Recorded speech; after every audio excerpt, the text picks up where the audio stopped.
આ તું મને દવા લાવી દે ને. હા હા લાવી તેવું તમારી દવા. હું દવા સોયટા કાઢના. ભાઈ માથી હલાતું નથી તે હું તને કહું ભાઈ મને દવા લાવી દે. તમારે હલાતું ન હોય તો સાના માના ખાટલામાં પડ્યા ને દવા ઈ લેતા આવશે. હું જયારે હોય ત્યારે બે માણા એક ધરા તમારે બહાર વડકા કરતા હો, તમને બે માણાને શરમ ન થાવતી? હાલો ગઢામાં અહીં બેહો.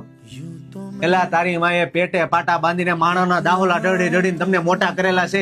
નથી એને પૈંડમાં હારું ખાધું કે નથી એને ઓઢ્યું. મેં મારી હગી આંખે જોયેલું છે. આ બે માળનો બંગલો, આ 4 વ્હીલ, આ કામનું હું? તમે તમારી માને તો ન હાસવી શકતા. તમતાર તમારામાં હાસવાની ટેવણ ન હોય ને તમતાર તમે મારી ઘરે મૂકી જાવ. તમતાર હું તારી માનો દાડો કરી નાખી. પણ કાકા એવું નથી. મારી બાને ગોઠણ દુખાય ને ઓપરેશન કરાવવાની ના પાડે. મારે ઓપરેશન નથી કરાવવું ભાઈ, મને બીક લાગે. તમતારે આપણે ક્યાં ઓપરેશન કરાવવાની જરૂર છે? હાલો મારી યારે અમદાવાદ ગુજરાત પેન ક્લિનિકમાં. ત્યાં છે ને ફક્ત ઇન્જેક્શન દ્વારા ગોઠણના દુખાવાની સારવાર કરે છે. એવું કાકા? હા, ગુજરાત પેન ક્લિનિકમાં છે ને એડવાન્સ મેથડ જેવી કે ઇન્જેક્શન